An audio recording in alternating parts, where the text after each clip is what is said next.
therefore to work together and to keep each other safe. We'll keep it rolling. And that builds a bond that goes on forever. And we often say you can visit any firehouse around the country, and certainly in this city, and be welcomed by the members that are working there at the time.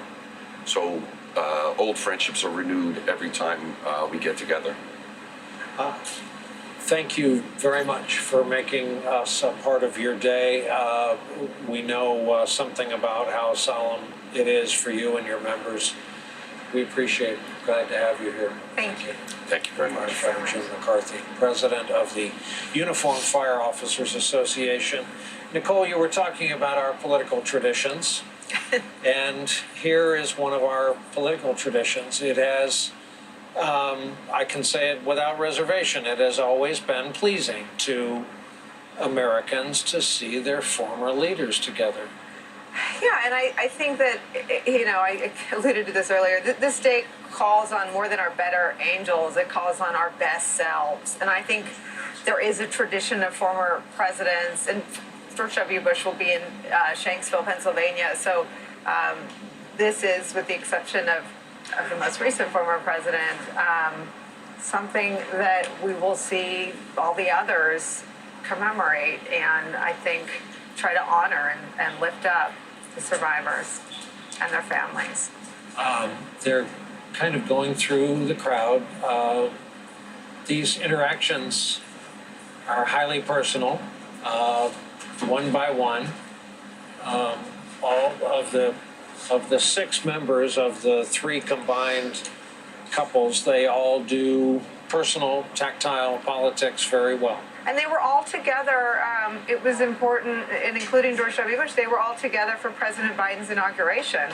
I think after January 6th, it became more than sort of a grace note. I think it became an important demonstration of the viability and strength of our democracy itself. So President Clinton, President Obama, President George W. Bush all cut ads about getting vaccinated, I believe, during that period of time when they were in Washington, or they may have done it afterward. But there are some very active members of the former President's Club who still, who are actively working for President Biden's goal of getting the whole country vaccinated and protected from COVID. Who I know Biden. I know he's really trying hard for that. He really is. After January 6th, after the insurrection, so there is it's unfortunate we have these, anti-vaxxer, pro-Trump, political people out there, the one we mentioned and a lot of these so-called The truthers. timestamps on our memory, the timestamps from that day that have, of course, for the families, for the victims, for the first responders,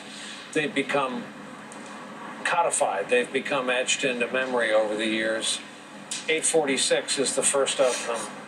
846 was when we realized, first off, we'd had a major tragedy in New York City. We'd had a major 5 minutes away from that emergency. That's when the first responders started to roll.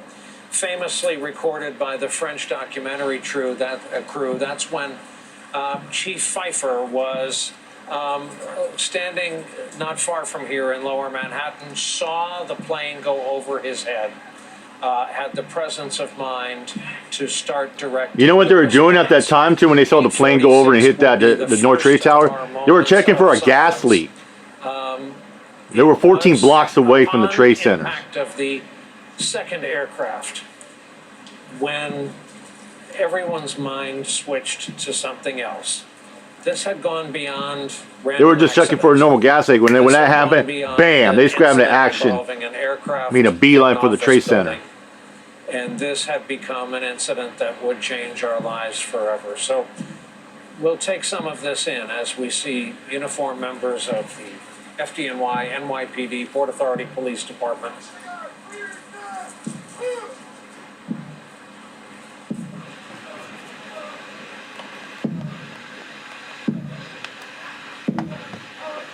Turn off the lemon juice.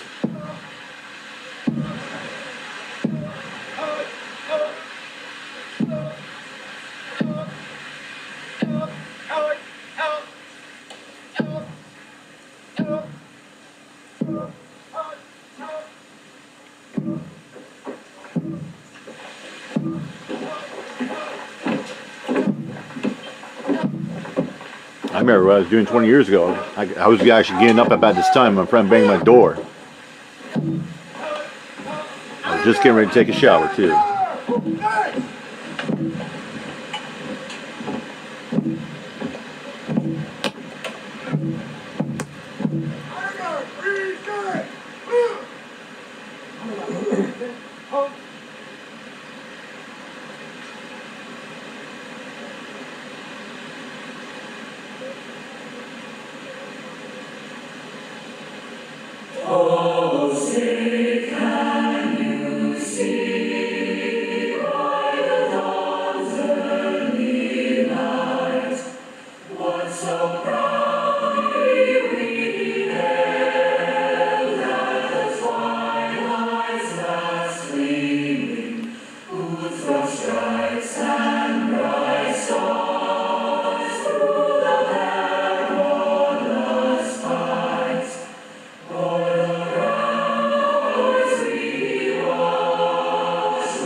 Pretty good.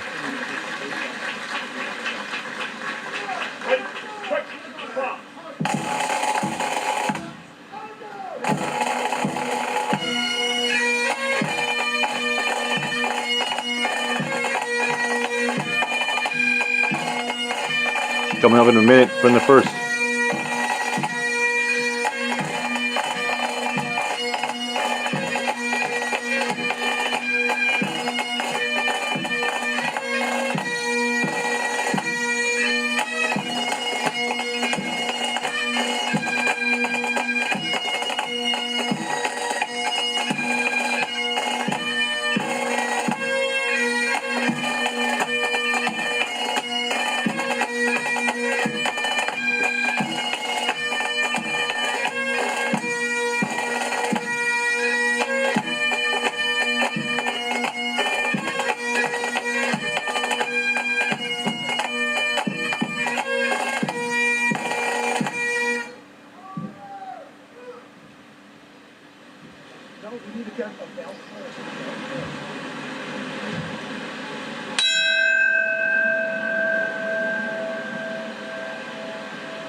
That's when the first plane hit the North Trade Tower.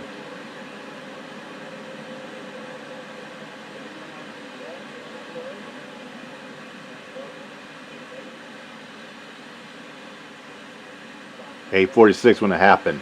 Flight 11.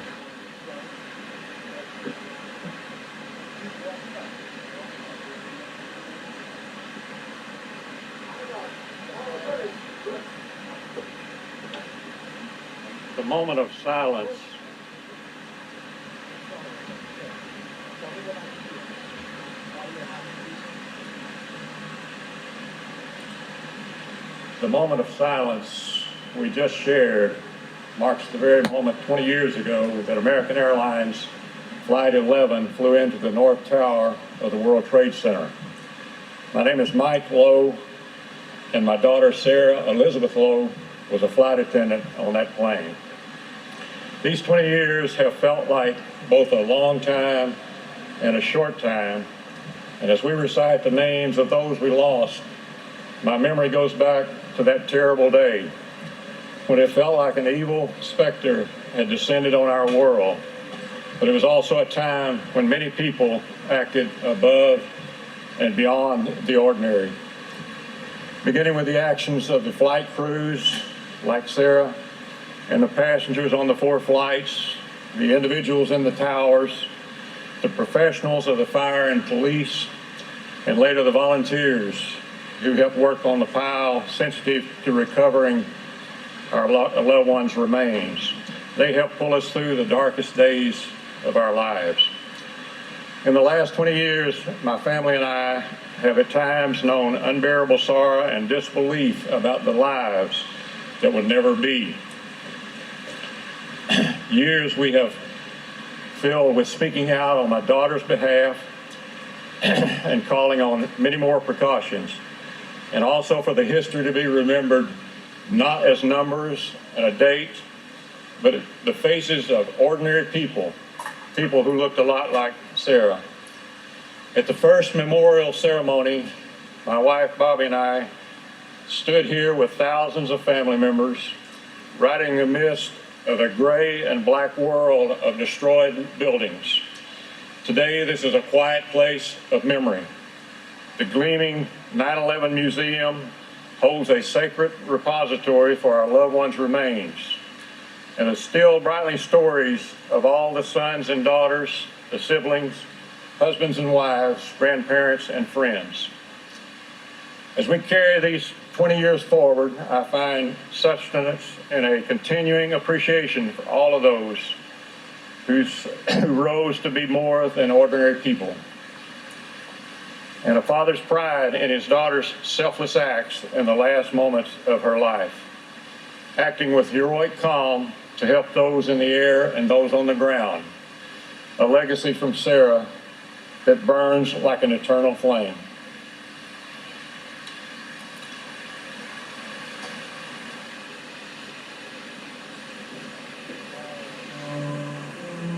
Gordon M. Amos Jr., Edelmiro Abad, Marie Rose Abad, Andrew Anthony Abate, Vincent Paul Abate, Lawrence Christopher Abel, Alana Abraham, William F. Abrahamson, Richard Anthony Achetto, Heinrich Bernard Ackerman, Paul Aquaviva, Christian Adams, Donald Leroy Adams, Patrick Adams, Shannon Lewis Adams, Stephen George Adams, Ignatius Udo Adanga, Christy A. Adamo, Terrence Edward Adderley Jr., Sophia B. Otto, Lee Adler, Daniel Thomas Aflito, Emmanuel Akwazi Afwakwa, Alok Agarwal, Mukul Kumar Agarwala, Joseph Agnello, David Scott Agnes, Joao Alberto da Fonseca Aguiar Jr., Brian G. Ahern, Jeremiah Joseph Ahern, Joanne Marie Aladiotis, Sabir Ahmed, Terrence Andre Aiken, Godwin O. Ajala, Trudy M. Alagero, Andrew Alameno, Margaret Ann Alario, Gary M. Albero, John Leslie Albert, Peter Craig Alderman, and my brother, Vladimir Savinkin. Vladik, we all love and miss you so much. Thank you for answering our prayers and showing us that you're always with us. I look at your nephew's face, and I see you in his face sometimes, and I cherish those moments. 20 years have gone by, and so much has changed in our lives, but the memory of you and keeping you close to us and cherishing the gift of your life never changes and never will.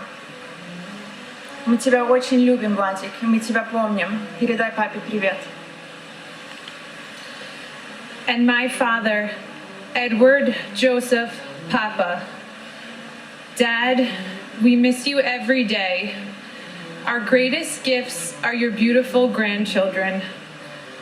They embody your kind spirit, warm heart, loving nature, and zest for life.